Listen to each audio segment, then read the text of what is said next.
El libro perdido, que pudo cambiarlo todo. Imagina un manuscrito, no uno cualquiera, sino uno que se desvaneció de la memoria occidental durante más de 1000 años. Un texto que, en su tiempo, fue reverenciado por muchos, estudiado, debatido, incluso considerado escritura sagrada.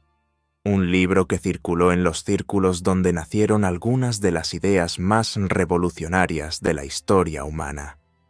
Ahora, imagina que este libro olvidado, redescubierto por pura casualidad hace apenas un par de siglos, contiene conceptos, figuras y visiones que suenan inquietantemente similares a las de una de las mentes más influyentes de todos los tiempos, San Pablo. ¿Podría un texto perdido guardar la clave para entender al apóstol de una forma que nunca antes habías considerado? Eso es exactamente lo que vamos a explorar. El libro del que hablo es conocido como el libro de Enoc, o, para ser más precisos, Enoc etíope o primer Enoc, ya que existen otras obras atribuidas a esta enigmática figura bíblica que, según el Génesis, caminó con Dios y desapareció porque Dios se lo llevó. Este no es un libro que encuentres en la mayoría de las Biblias cristianas de hoy, excepto en la tradición ortodoxa etíope, donde ha sido preservado y venerado durante siglos. Para la mayoría, es un texto apócrifo, pseudepigráfico, es decir, atribuido a una figura antigua como Enoc para darle autoridad, aunque probablemente escrito mucho después. Pero para muchos eruditos e historiadores, es una ventana invaluable a la fe judía en los siglos previos a la era común y durante la época de Jesús y los primeros apóstoles. Ahora, el libro de Enoc no es una única obra monolítica. Es más bien una colección de escritos diferentes, probablemente compuestos en distintas épocas y lugares, pero unidos bajo el nombre de Enoc. Nosotros vamos a centrarnos en una parte muy específica y fascinante de esta colección, el libro de las parábolas, también conocido como las símiles de Enoc, que abarca aproximadamente los capítulos 37 al 71. ¿Por qué esta sección en particular? Porque es aquí donde encontramos algunas de las ideas más desarrolladas y, para nuestro propósito, más relevantes. Ideas que, al escucharlas, te harán levantar una ceja y pensar: espera un segundo, eso me suena. Piensa en el contexto histórico. Estamos hablando del período del Segundo Templo, esos siglos vibrantes y a menudo turbulentos que van desde el regreso del exilio babilónico hasta la destrucción del Templo de Jerusalén por los romanos en el año 70 de nuestra era. Fue una época de intensa expectativa. El pueblo judío, bajo dominio extranjero la mayor parte del tiempo, anhelaba la intervención divina, la llegada de un Mesías, la restauración de Israel, el juicio final sobre los malvados y la recompensa para los justos. El pensamiento judío de este tiempo no era una corriente única y homogénea, era un río con múltiples afluentes. Había fariseos, saduceos, esenios en Qumrán y muchos otros grupos y movimientos, cada uno con sus propias interpretaciones de la ley, los profetas y el futuro. Y en medio de este caldo de cultivo teológico y político, floreció el pensamiento apocalíptico. La apocalíptica, como género literario y forma de ver el mundo, se centraba en revelar secretos divinos sobre el fin de los tiempos, el reino celestial, los ángeles y demonios, y el plan final de Dios para la historia. Libros como Daniel en el Antiguo Testamento son ejemplos de esto, pero había muchos más circulando en aquel entonces, y el libro de Enoc es quizás el ejemplo más prominente de esta literatura fuera del canon bíblico principal. El libro de las parábolas de Enoc se sitúa firmemente en esta tradición apocalíptica. Describe visiones celestiales, viajes a los confines de la tierra, el destino de las almas después de la muerte, la rebelión de los ángeles caídos y su castigo, y sobre todo, la revelación de una figura celestial clave para los últimos días. Y aquí es donde la conexión empieza a ponerse interesante. Las descripciones y funciones atribuidas a esta figura en las parábolas de Enoc tienen asombrosos paralelos con la forma en que los primeros cristianos, incluyendo a Pablo, entendieron a Jesús. Pero, ¿cómo un libro que estuvo perdido durante tanto tiempo podría ser relevante para entender a Pablo? Aquí está el punto crucial, el que a menudo se malinterpreta. No estamos sugiriendo que Pablo se sentara con una copia del libro de Enoc y lo citara directamente como fuente, aunque la epístola de Judas sí hace una referencia explícita a Enoc, versículos 14 y 15, mostrando que al menos alguna tradición asociada a Enoc era conocida en los círculos cristianos primitivos. La influencia, en este caso, es más sutil, pero igualmente poderosa. Piensa en las ideas como herramientas. Durante siglos, el pensamiento judío, especialmente en sus ramas más místicas y apocalípticas, había estado desarrollando un conjunto de conceptos, un lenguaje teológico, una forma de hablar sobre la intervención divina, el juicio, la salvación y la figura del Mesías. Textos como Enoc eran depósitos de estas ideas. Crearon un vocabulario, crearon un marco conceptual, crearon un horizonte de expectativas. Cuando Pablo, un judío fariseo educado, a los pies de Gamaliel, Hechos 22:3, se encontró con la creencia en Jesús como el Mesías resucitado, no estaba operando en un vacío. Tenía a su disposición todo este bagaje de ideas judías, y lo que parece haber ocurrido es que Pablo y otros primeros cristianos usaron ese vocabulario y ese marco conceptual apocalíptico judío, en parte cristalizado en textos como las parábolas de Enoc, para entender y articular quién era Jesús y qué había logrado. Visto así, el libro de Enoc no es la fuente de la teología paulina, en el sentido de una cita directa, sino parte del ambiente intelectual y teológico en el que Pablo se movía.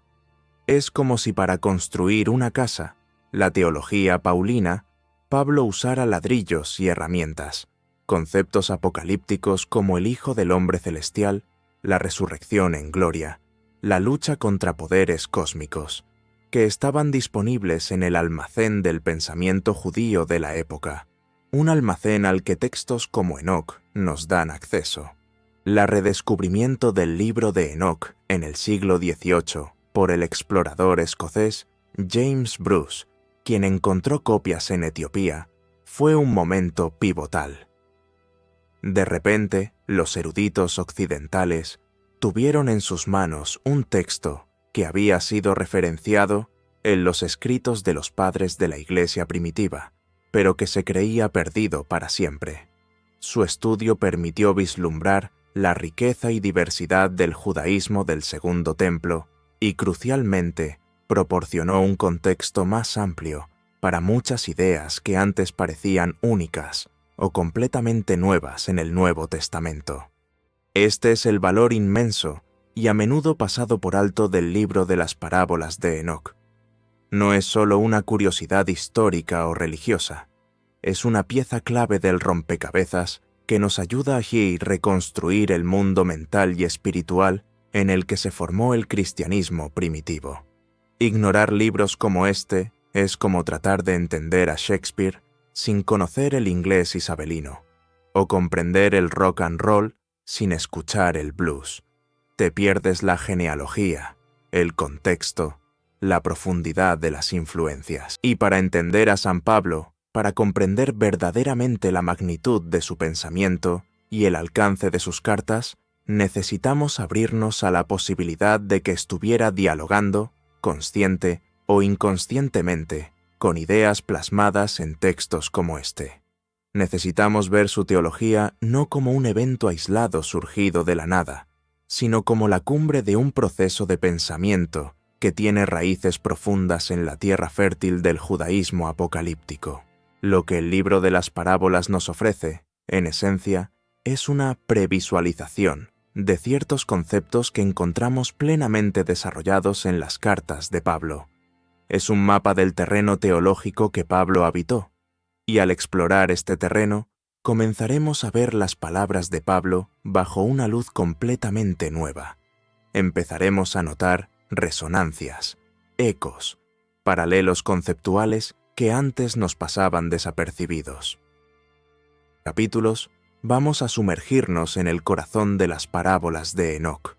Vamos a conocer a la figura central que describe, un ser misterioso y poderoso cuyas características te sorprenderán por su parecido con la descripción de Cristo en el Nuevo Testamento. Luego, analizaremos el mundo de Pablo con más detalle, examinando las expectativas apocalípticas que definieron su época. Después, pondremos ambos textos uno al lado del otro, señalando los puntos de convergencia que son difíciles de ignorar. Y finalmente, discutiremos cómo todo esto debería cambiar fundamentalmente la forma en que lees y entiendes las cartas de San Pablo de ahora en adelante. Prepárate para que tu perspectiva se expanda. El Mesías misterioso de Enoc. En el capítulo anterior, establecimos la importancia del libro de las parábolas de Enoc como una ventana a las ricas y variadas corrientes del pensamiento judío apocalíptico en los siglos previos y durante la era común. Vimos que este libro, olvidado por tanto tiempo, podría ofrecernos un contexto crucial para entender el lenguaje teológico de los primeros cristianos, incluido San Pablo. Ahora es momento de abrir esas parábolas y conocer a la figura central que las domina, un personaje enigmático, poderoso y que te resultará, al mismo tiempo, extraño y extrañamente familiar. Las parábolas de Enoc giran en torno a la revelación de un ser celestial. Se le llama con varios títulos a lo largo del texto: el elegido, el justo, el ungido, que en hebreo es Mashiach, de donde viene la palabra Mesías, y el más prominente y fascinante de todos, el Hijo del Hombre. Ahora, detengámonos un momento en ese título, Hijo del Hombre. Si estás familiarizado con el Nuevo Testamento, sabes que Jesús se refiere a sí mismo con frecuencia como el Hijo del Hombre. Durante mucho tiempo, se pensó que este era un título relativamente simple, quizás una forma humilde en la que Jesús se identificaba con la humanidad, o una referencia velada a sí mismo como el Mesías. Pero la aparición de este título en un texto judío anterior a Jesús y la descripción que Enoc hace de él cambia por completo la complejidad de esta expresión. Parábolas de Enoc, el Hijo del Hombre no es un título para un ser humano cualquiera. Es el nombre de una figura celestial preexistente, escogida por Dios antes de la creación del mundo. Imagina eso por un segundo.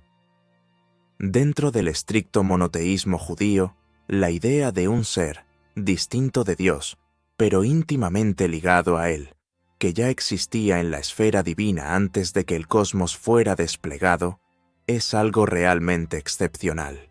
El texto describe a este Hijo del Hombre habitando con Dios en los cielos. Es un ser de gloria inmensurable. Las parábolas dicen que su nombre fue nombrado ante la presencia del Señor de los Espíritus antes de la creación del sol y de la luna, y antes de la creación de las estrellas. Esto subraya su antigüedad y su papel en el plan divino desde la eternidad. No es un Mesías que surgirá simplemente de linaje terrenal al final de los tiempos. Es un ser celestial que descenderá o será revelado. Este elegido, o Hijo del Hombre, está asociado con la sabiduría divina. La sabiduría, en la literatura sapiencial judía, como Proverbios o el Eclesiástico, a menudo se personifica como un ser que existía con Dios al principio. Las parábolas conectan al Hijo del Hombre directamente con esta sabiduría preexistente. Él es la sabiduría revelada. A través de él se manifiestan los secretos divinos. Pero el papel principal y más impactante del Hijo del Hombre en las parábolas de Enoc es el de juez. El texto lo describe sentado en su trono de gloria durante la gran escena del juicio final. Ante él son traídos todos, tanto los justos como los malvados. Y no se trata solo de juzgar a los seres humanos, Este juez celestial también juzga a los reyes y poderosos de la tierra que oprimieron a los justos. Y lo que es más sorprendente, juzga a los ángeles caídos y a las fuerzas demoníacas. Es una figura con autoridad cósmica y poder divino para dictar el destino final de toda la creación. Las descripciones de este juicio son vívidas y dramáticas. Los reyes y los poderosos tiemblan ante la presencia del Hijo del Hombre. Son arrojados al fuego del castigo, mientras que los justos son levantados, sus nombres son revelados por el elegido, y entran en una era de felicidad y comunión con este ser celestial y con Dios mismo. El Hijo del Hombre es, por lo tanto el juez temible para los impíos como el defensor y redentor para los justos. Otro aspecto fascinante es la ocultación de este Hijo del Hombre. Las parábolas mencionan que él estuvo escondido o velado hasta el momento designado por Dios para su revelación. Esta idea de un redentor que ya existe en la esfera divina, pero que espera el tiempo correcto para manifestarse en la historia, es un concepto poderoso. No es solo una expectativa del futuro, sino el desvelamiento de una realidad preexistente. Ahora, aquí viene una capa adicional de misterio que el texto de Enoc añade: la identificación de Enoc mismo con esta figura del Hijo del Hombre. En el clímax de las parábolas, después de que Enoc ha tenido todas estas visiones y ha sido llevado a los cielos, se le dice que él es el Hijo del Hombre, el elegido, el justo. Esta identificación ha desconcertado a los eruditos y es objeto de mucho debate. Algunos lo ven como una experiencia mística en la que Enoc participa del destino y la identidad del Mesías celestial. Otros como una forma de legitimar la figura del Hijo del Hombre a través del patriarca antediluviano. Sea cual sea la interpretación precisa, añade una dimensión única y un tanto extraña a la figura. Lo importante para nosotros, sin embargo, es la existencia en este texto judío del período del Segundo Templo, de un concepto tan altamente desarrollado de una figura mesiánica, que es celestial, preexistente, que participa del consejo divino, que posee sabiduría y gloria divinas, y cuya función principal es la de juez universal y redentor de los justos. Compara esto con muchas otras expectativas mesiánicas judías de la época, que a menudo se centraban en un descendiente de David que restauraría el reino terrenal de Israel, o en un Mesías sacerdotal. Si bien esas ideas también circulaban, la figura del Hijo del Hombre en Enoc representa una línea de pensamiento apocalíptico que tenía una visión mucho más cósmica y celestial del Redentor final y su obra. Este no es solo un rey humano ungido para una tarea terrenal, es un ser divino o cuasi divino enviado desde el cielo para una transformación total de la creación. Este concepto del Hijo del Hombre en Enoc no apareció de la nada. Tiene raíces en la visión de Daniel 7, donde uno como hijo de hombre viene en las nubes y recibe dominio eterno. Pero Enoc desarrolla esta figura de Daniel de una manera sin precedentes, dándole una identidad específica, atributos divinos y un papel central en el juicio final. Es una evolución de la idea, empujándola hacia una esfera completamente celestial. Entonces, ¿por qué es tan crucial esta figura para entender a Pablo? Porque cuando los primeros cristianos comenzaron a proclamar a Jesús como el Mesías, como el Hijo de Dios, como el Señor resucitado que se sentaría a la diestra de Dios y vendría a juzgar a los vivos y a los muertos, ¿qué lenguaje, qué conceptos, qué marco teológico utilizaron? Utilizaron los que estaban disponibles en su entorno, y uno de los marcos más sofisticados y relevantes que circulaban en ciertos círculos judíos de la época era precisamente este: la expectativa de una figura celestial, preexistente y divina, cuasi divina, el Hijo del Hombre, que descendería para ejecutar el juicio y redimir a los justos. Las parábolas de Enoc nos muestran que la idea de un Mesías que no era simplemente un rey terrenal, sino un ser celestial con funciones cósmicas de juicio y salvación, ya era parte del paisaje teológico judío. Esto significa que cuando Pablo y otros hablaban de Jesús en términos cósmicos, cuando lo describían como preexistente, como el agente a través del cual Dios creó el mundo, como aquel que juzgará a los ángeles y a la humanidad, no estaban inventando un lenguaje completamente nuevo de la nada. Estaban adaptando y aplicando un rico y complejo vocabulario que ya existía. Conocer a este misterioso Mesías de Enoc nos abre la puerta a comprender de dónde pudieron haber surgido o qué trasfondo tenían algunas de las afirmaciones más audaces de Pablo sobre la identidad y función de Cristo. Nos ayuda a ver que Pablo no era un innovador teológico en un vacío, sino un pensador brillante que utilizaba y reinterpretaba los conceptos más profundos y avanzados del pensamiento judío de su tiempo para articular el significado de Jesús de Nazaret.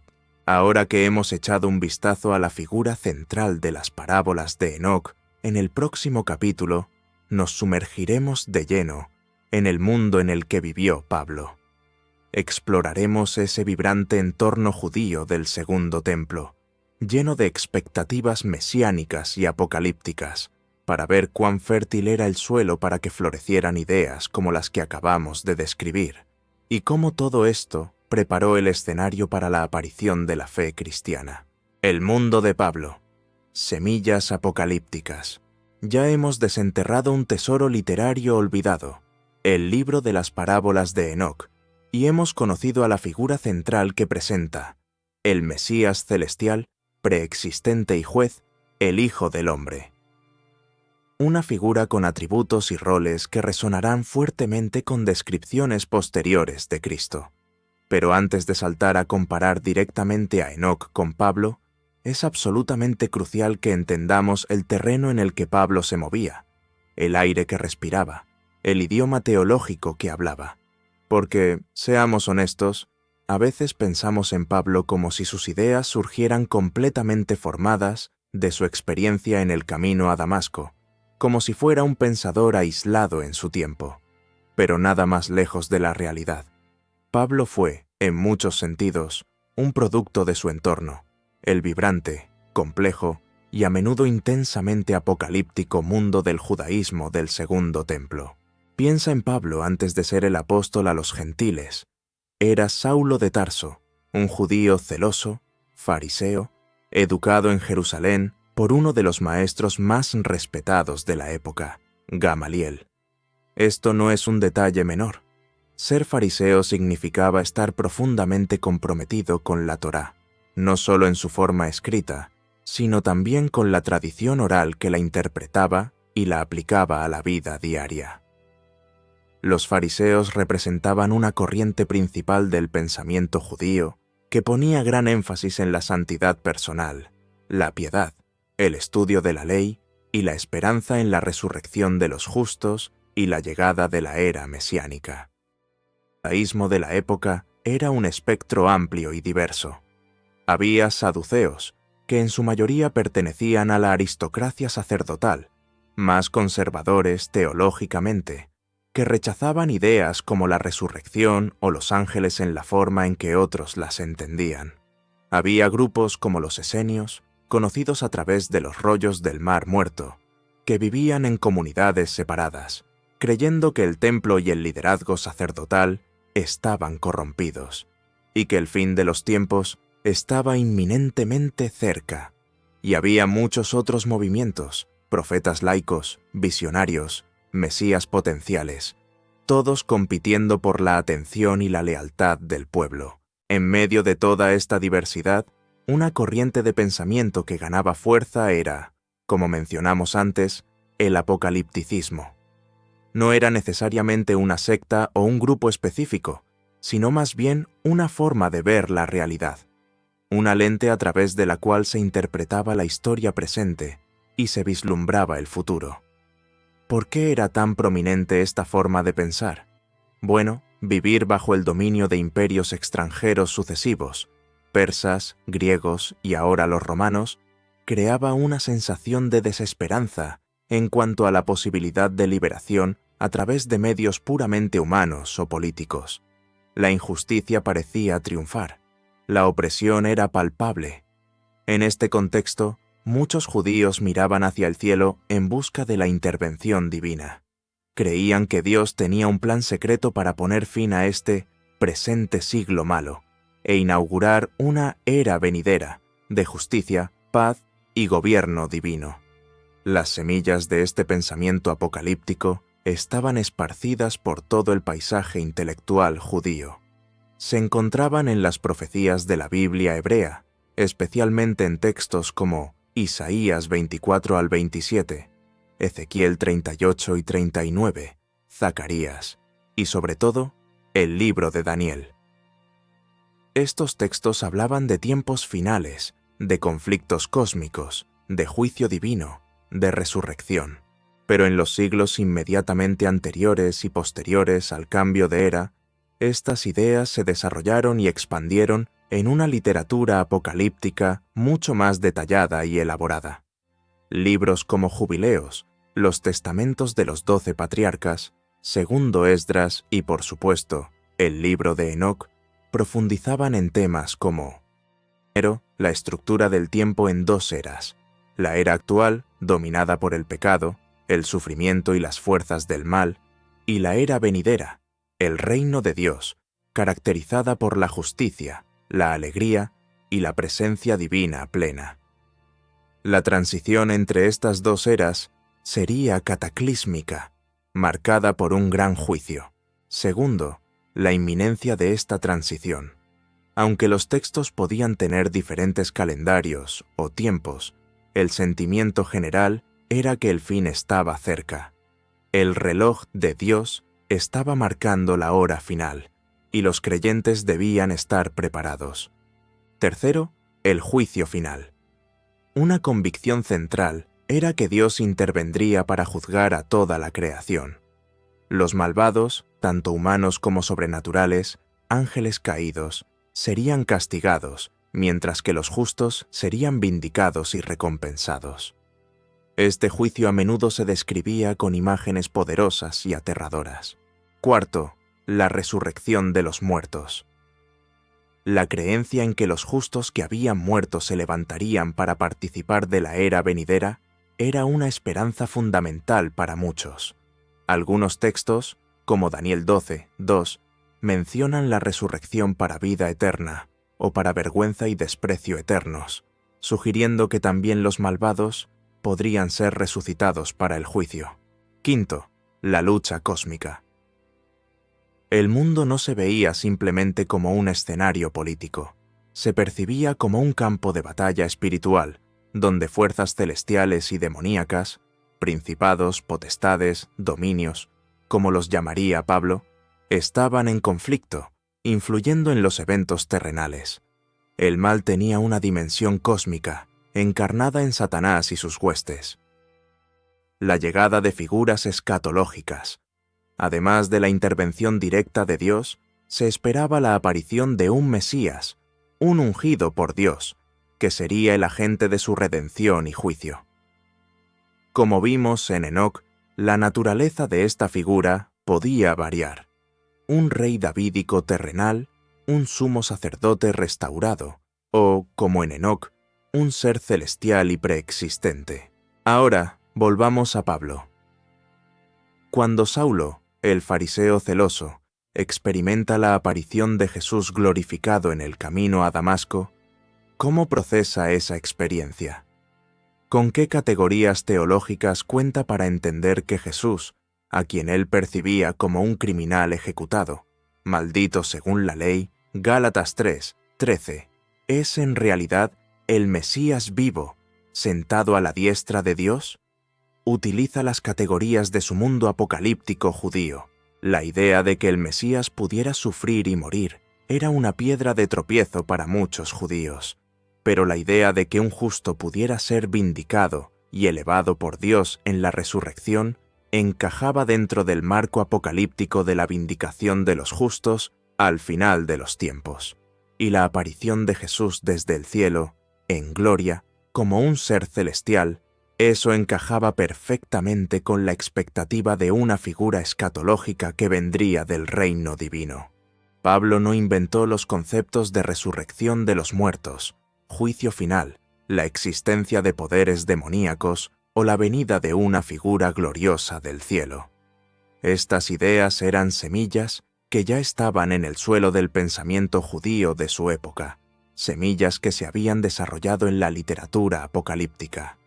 Lo que Pablo hizo, de forma genial, fue ver que todas estas semillas habían germinado y encontrado su cumplimiento definitivo en Jesucristo. Considera cómo circulaban estas ideas.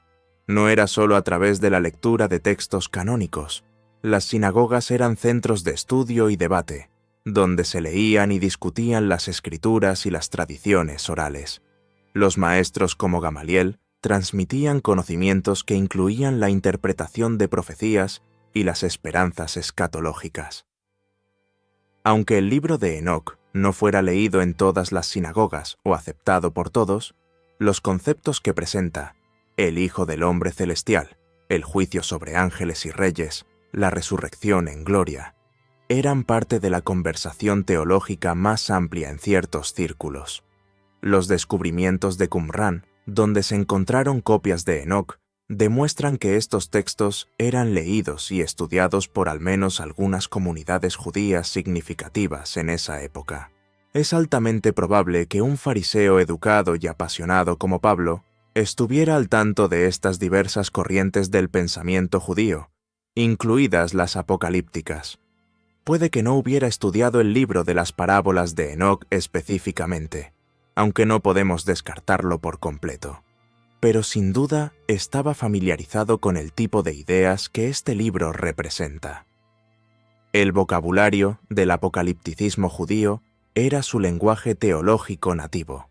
Cuando Pablo escribe sobre Cristo juzgando a principados y potestades, Colosenses 2:15, o sobre la resurrección de los creyentes para encontrarse con el Señor en el aire, 1 Tesalonicenses 4:17, o sobre la lucha contra huestes espirituales de maldad en las regiones celestes, Efesios 6:12, está utilizando un lenguaje y un marco conceptual que resonaría con cualquiera que estuviera inmerso en el pensamiento apocalíptico judío de la época. Que Pablo operaba dentro de este mundo de semillas apocalípticas es fundamental. No disminuye su originalidad ni la inspiración divina de sus escritos. Al contrario, nos ayuda a ver la profundidad y el contexto de su pensamiento.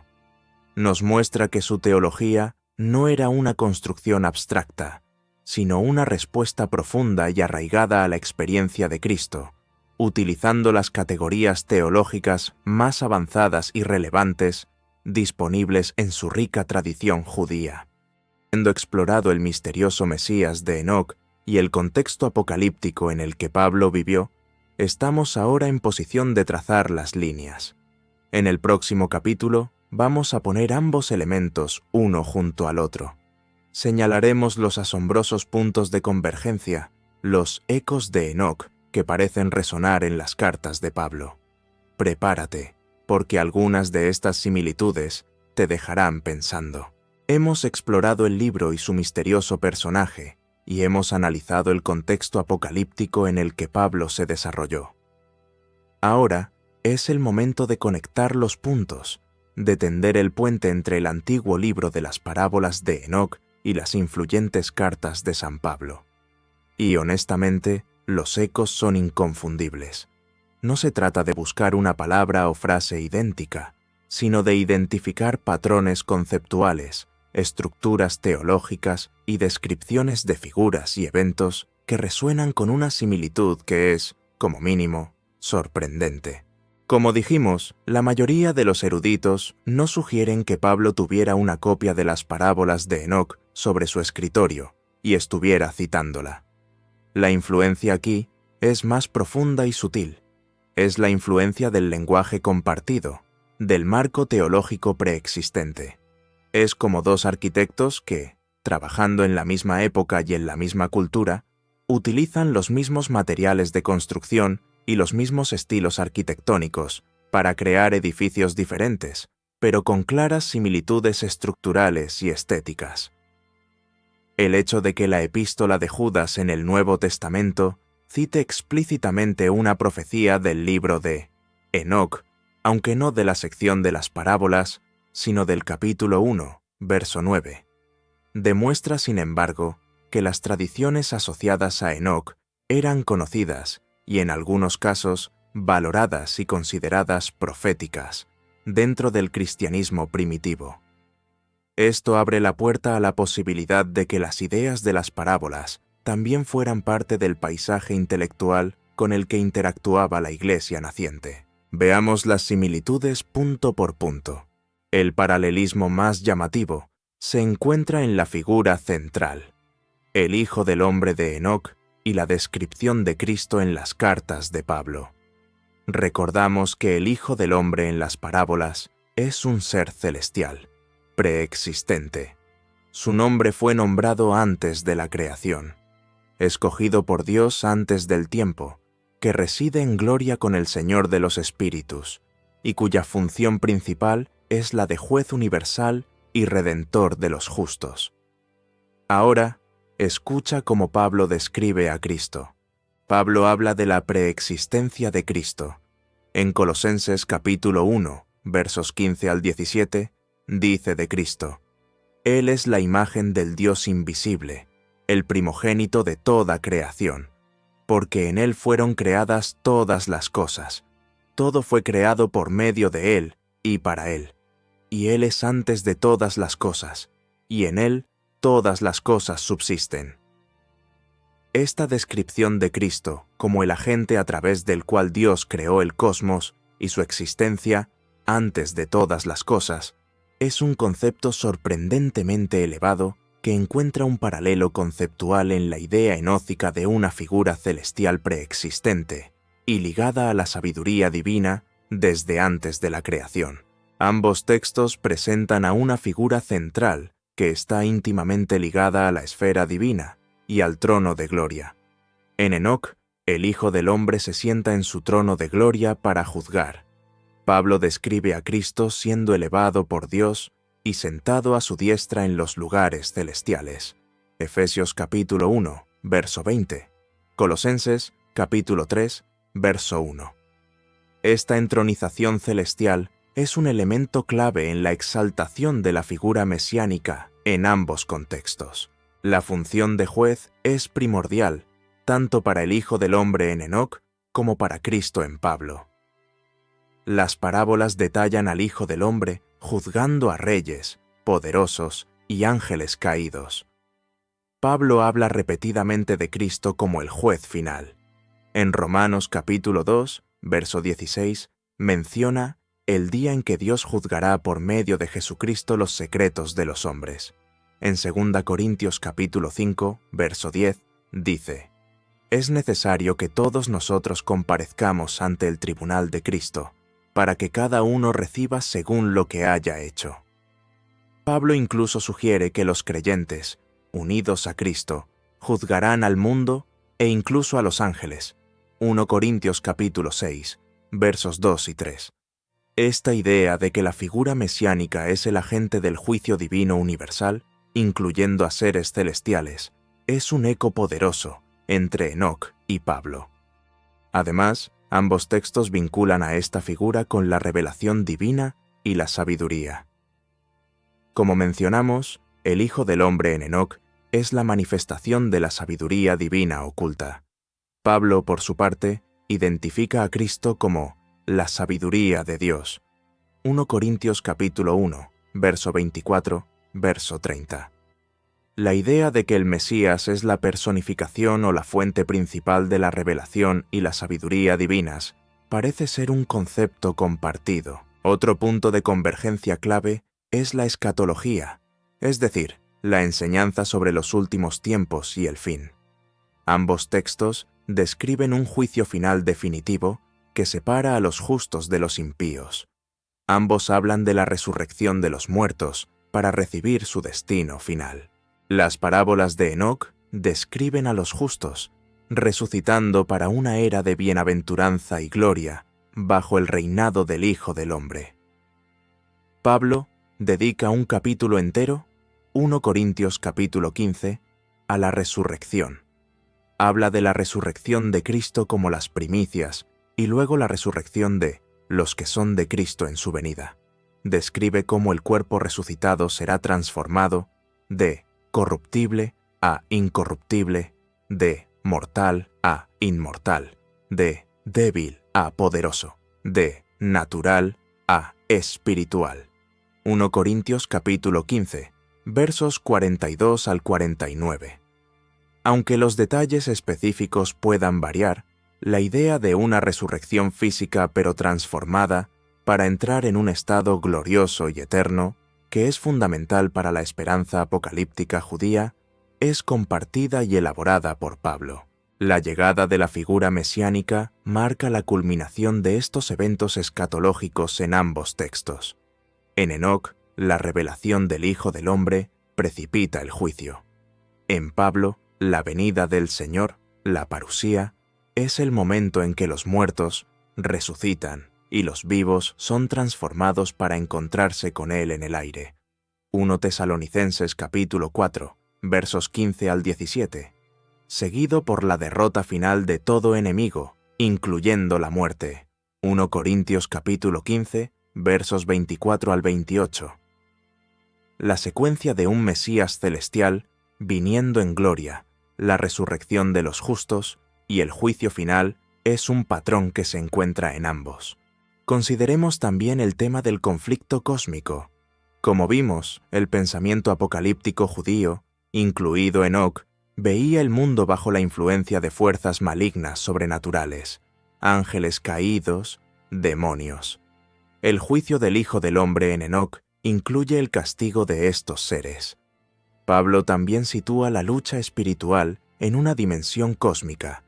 Habla de la lucha de los creyentes no contra sangre y carne, sino contra principados, contra potestades, contra los gobernadores de las tinieblas de este siglo, contra huestes espirituales de maldad en las regiones celestes. Efesios capítulo 6, verso 12. Y afirma que Cristo, a través de su muerte y resurrección, ha triunfado sobre estos mismos poderes. En Colosenses capítulo 2, verso 15, dice que Dios despojó a los principados y a las potestades y los exhibió públicamente, triunfando sobre ellos en la cruz. La forma en que tanto Enoc como Pablo conceptualizan el mal no solo como una elección humana pecaminosa, sino como una fuerza organizada y cósmica liderada por seres sobrenaturales, y la convicción de que la figura mesiánica o divina, el Hijo del Hombre en Enoc, Cristo en Pablo, es quien finalmente las derrota y juzga. Es una resonancia poderosa de un marco apocalíptico compartido. Entonces, ¿qué nos dicen todos estos ecos? Nos dicen que Pablo no estaba creando su teología en un vacío.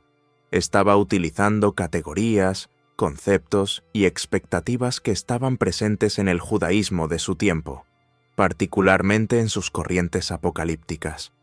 La figura del Hijo del Hombre celestial de Enoc proporciona un posible telón de fondo conceptual para la forma en que Pablo llegó a entender y articular la identidad y el papel de Jesús como el Cristo exaltado, preexistente, agente de creación, juez y vencedor de los poderes cósmicos. Decir que Pablo copió de Enoc. Se trata de reconocer que ambos textos son productos de un mismo ecosistema teológico, de un mismo archivo de ideas judías apocalípticas. Pablo, iluminado por su experiencia del Cristo resucitado, seleccionó y reinterpretó elementos de este archivo para explicar el significado de Jesús, y los conceptos plasmados en las parábolas de Enoc, como la preexistencia celestial, el juicio universal por una figura divina, cuasi divina, y la derrota de los poderes cósmicos, parecen haber sido herramientas conceptuales disponibles, que resonaron con la magnitud de lo que Pablo creía que Dios había hecho en Cristo. Ver estos paralelos nos ayudan a anclar la teología de Pablo en su contexto judío. Nos muestra que ideas que a veces parecen exclusivas del cristianismo temprano ya tenían raíces en el pensamiento judío preexistente. Esto no le quita originalidad a Pablo. Su originalidad radica en cómo aplicó y transformó estas ideas a la luz de la resurrección de Jesús. Pero sí le da una profundidad y una continuidad histórica que a menudo se pasan por alto. Al reconocer estos ecos, estamos mejor equipados para leer las cartas de Pablo con una nueva comprensión. Podemos empezar a ver las referencias a la preexistencia de Cristo, a su juicio, a su triunfo sobre los poderes, no solo como declaraciones dogmáticas, sino como afirmaciones cargadas con el peso y la historia de un rico trasfondo apocalíptico judío. En el último capítulo vamos a sintetizar todo esto. Hablaremos explícitamente de cómo esta nueva perspectiva, esta nueva lente que nos proporciona el libro de las parábolas de Enoc, debería cambiar fundamentalmente la forma en que abordamos y entendemos las cartas de San Pablo hoy. Prepárate para que tu lectura de Pablo ya no sea la misma. Llegamos al final de nuestro viaje de descubrimiento. Hemos desenterrado un texto olvidado, conocido a un Mesías celestial misterioso y explorado el mundo apocalíptico de San Pablo. Hemos visto los sorprendentes ecos. Ahora es el momento de juntar todas las piezas y entender qué significa realmente todo esto para ti, para mí, para cualquiera que lea las cartas de Pablo hoy. Es hora de aplicar esta nueva lente que el libro de las parábolas de Enoc nos ha proporcionado. Hemos seguido una pista que nos llevó desde un libro que la mayoría de las Biblias omiten hasta las profundidades del pensamiento de uno de los teólogos más influyentes de la historia. Vimos que el libro de las parábolas de Enoc, con su figura del Hijo del Hombre celestial y preexistente, su detallada escena de juicio universal y su visión de un conflicto cósmico, representa una línea de pensamiento apocalíptico judío que era sofisticada y profunda. Luego, examinamos el mundo de Pablo, un fariseo educado e inmerso en un entorno judío, donde las expectativas sobre los últimos tiempos, la resurrección, el juicio y la venida del Mesías saturaban la atmósfera intelectual. Finalmente, notamos los innegables paralelismos entre los conceptos encontrados en Enoc y las afirmaciones teológicas clave en las cartas de Pablo. Entonces, ¿cómo cambia todo esto nuestra perspectiva sobre San Pablo y sus escritos? La transformación es profunda y multidimensional. Nos permite ver a Pablo como un pensador profundamente arraigado en su tradición judía. A veces, la teología paulina se presenta de una manera que da la impresión de que sus ideas surgieron de la nada, o fueron el resultado puramente de una revelación personal desvinculada de su herencia. Pero al ver que Pablo utiliza y adapta conceptos que se encuentran en textos como las parábolas de Enoc, comprendemos que no estaba trabajando en un vacío teológico. Estaba utilizando el lenguaje y las categorías de pensamiento más avanzadas y relevantes, disponibles en su entorno judío para interpretar el evento más trascendental de su vida, la resurrección de Jesús. Esto no disminuye la originalidad o la inspiración de Pablo. Al contrario, subraya su genialidad al reinterpretar y aplicar estas ideas a la luz de Cristo. Esto nos ayuda a dar sentido a algunas de las afirmaciones más audaces de Pablo sobre la identidad de Cristo. Cuando Pablo describe a Cristo como preexistente, como el agente de la creación, como aquel que se sentó a la diestra de Dios en los lugares celestiales, o como el juez final de vivos y muertos, estas ideas pueden parecer radicalmente nuevas o incluso extrañas si las leemos sin contexto. Pero cuando sabemos que ya existía en el pensamiento judío una expectativa de una figura mesiánica que era celestial, preexistente, y destinada a ser el juez universal, el Hijo del Hombre de Enoc, las afirmaciones de Pablo encajan dentro de un marco conceptual preexistente. Pablo no inventó la idea de un Redentor celestial, la aplicó a Jesús de Nazaret basándose en su convicción de la resurrección.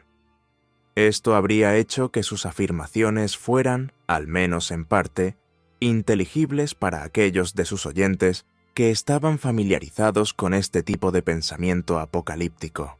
Tercero, ilumina la cosmología y la escatología paulinas. Su visión de la lucha contra principados y potestades, de un mundo dominado por fuerzas malignas sobrenaturales y su esperanza en una resurrección y juicio finales, no son peculiaridades de su pensamiento. Son elementos centrales del worldview apocalíptico judío, un worldview que Enoch ejemplifica ricamente. Al leer a Pablo con esta lente, entendemos que él veía el plan de salvación en Cristo como la culminación de una batalla cósmica largamente anticipada y el inicio de la nueva era que pondría fin al dominio del mal y de la muerte. Su escatología no es solo una doctrina abstracta sobre el fin, es una descripción de la victoria de Dios sobre todas las fuerzas opuestas, una victoria encarnada en Cristo. Cuarto, esta perspectiva enriquece nuestra lectura de los textos de Pablo. Frases que antes pasaban desapercibidas o que parecían difíciles de entender, adquieren una nueva profundidad. Por ejemplo, cuando Pablo habla de la gloriosa resurrección de los creyentes en 1 Corintios 15, al recordar las descripciones de la vindicación y glorificación de los justos en la era venidera en Enoc, podemos apreciar la continuidad de esta esperanza y el lenguaje compartido utilizado para describirla. O cuando habla de Cristo como juez, podemos sentir el peso de siglos de expectativa apocalíptica de un juicio final que finalmente pondrá las cosas en orden. Quinto, nos ayuda a apreciar la diversidad dentro del propio judaísmo del Segundo Templo. A menudo se presenta el judaísmo de esta época como un todo monolítico, lo cual no es históricamente preciso. El estudio de textos como Enoc nos muestra la riqueza y variedad de creencias y expectativas que existían. Ver a Pablo dialogando con y reinterpretando ideas presentes en estas diversas corrientes nos da una imagen más precisa y fascinante de la fe en ese período crucial. Sexto, la nueva lente no disminuye la singularidad de Cristo para Pablo. Lejos de eso. Ver que Pablo utilizó categorías existentes para hablar de Jesús subraya la magnitud de lo que él creía que había sucedido. Tomó conceptos tan poderosos como el del Hijo del Hombre celestial y juez, y dijo: «Este es Jesús, el crucificado y resucitado es aquel que fue nombrado antes de la creación y que vendrá a juzgar». Esa identificación fue revolucionaria, y su poder reside precisamente en la fuerza de los conceptos que estaba aplicando. En esencia, el libro de las parábolas de Enoc actúa como una clave de interpretación. No nos da la respuesta a todas las preguntas sobre Pablo, pero sí nos proporciona un vocabulario y un contexto que eran vitales para él y sus contemporáneos. Nos permite leer sus cartas con una conciencia histórica que revela capas de significado que de otro modo permanecerían ocultas. Nos ayuda a ver a Pablo no solo como un teólogo brillante, sino como un pensador que, impulsado por su encuentro con Cristo, repurpuso y cumplió las más profundas esperanzas apocalípticas de su pueblo.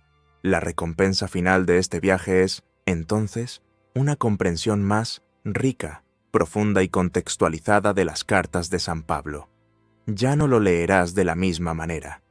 Empezarás a detectar los ecos del pensamiento apocalíptico judío en cada página. Verás cómo su teología de Cristo, del juicio, de la resurrección y del conflicto cósmico se asienta sobre siglos de reflexión y expectativa. Este libro olvidado, desenterrado de las arenas del tiempo, nos ha abierto una puerta a la mente de Pablo. Nos ha mostrado las semillas que germinaron en su teología, y al comprender esas semillas, podemos apreciar aún más la magnitud del árbol que creció a partir de ellas. Te invito a tomar una carta de Pablo, quizás Colosenses, o 1 Corintios o Efesios, y releerla con esta nueva lente. Podrías sorprenderte de lo que descubres. Prepara tu mente para ver a Pablo como nunca antes lo habías imaginado. La transformación ha comenzado.